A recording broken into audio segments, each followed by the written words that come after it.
Welcome. Centauri Rift is a game of energy management and tactical maneuvering.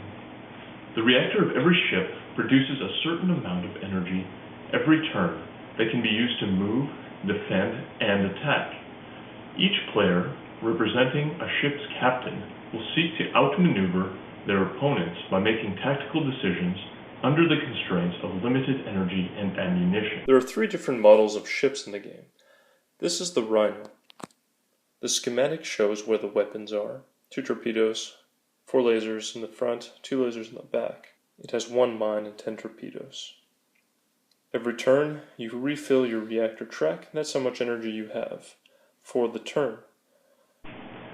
There are 2 main ways to enjoy Centauri Rift: the campaign and skirmish mode. The campaign offers 10 cooperative missions playable as a complete story for 1 to 4 players, or as individual missions for 1 to 6 players. Each mission has its own victory parameters. Here we have the very first mission in the campaign setup. The enemies are tracked here on these health counters. Since I'm playing this solo, I also have 2 friends. The non-player characters, that is the NPC ships, which are the enemies and my 2 friends, are controlled using command cards. These cards specify movement, attack, and change of planes in that order. By contrast, in skirmish mode, players are pitted against each other or against NPC ships in one of the various possible scenarios. In Centauri Rift, the board is modular. You can create your own kind of map by adding planets. You can create different size playing spaces. There are also asteroids and nebula in the game. Asteroids and planets act as obstacles, so you can't go through them. With planets, they occupy all 3 of the levels that are in the game. The -1, which is black, the 0, which is gray, and the white, which is +1. But the asteroids normally only occupy 1 plane, so you could go over or under them, in the same way that when you're on the white plane, you could go right over top of someone in the gray plane. I'm going to play out the turn of this red hammer here.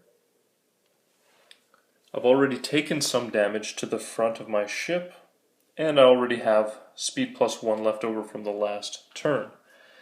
What I want to do is attack this purple Rhino. And so, the first thing I need to do is coast forward 1 space using my 1 speed. Then I spend 2 energy to turn because my ship is heavier than the rest. So I just turn over like this, 45 degrees. I spend 2 more energy to go down to the black plane. So now I'm at the same level as the other ship. I can fire. I choose to fire 3 torpedoes, which is how many torpedo tubes I have facing forward with this ship. I bring that down from 12 to 9, and I do 9 damage to that Rhino. I also have a little bit of energy left over. I could fire some lasers, but what I really want to do is bank 1 energy for next turn in my auxiliary, and spend 1 more to fortify my front shields by switching this over from the back to the front. In both the campaign and the skirmish mode, there are hero cards and item cards that help you along the way. The item cards are cards like this.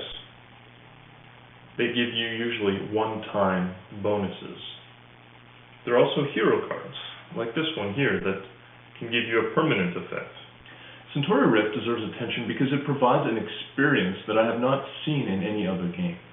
It is unique in the way that it employs certain mechanics, such as the preservation of speed between turns and the simple 3D action offered by the plane system. In the campaign missions, the various kinds of win conditions encourage players to solve a different situation every time, kind of like a puzzle. In the skirmish mode, players have to outsmart their friends.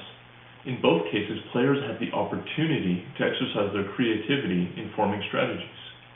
The replay value of Centauri Rift is very high because you get a modular board with the cards and the different models so that you can vary the scenarios, but also you get to be creative. Every time that you bring a new player to the game, you're bringing something new.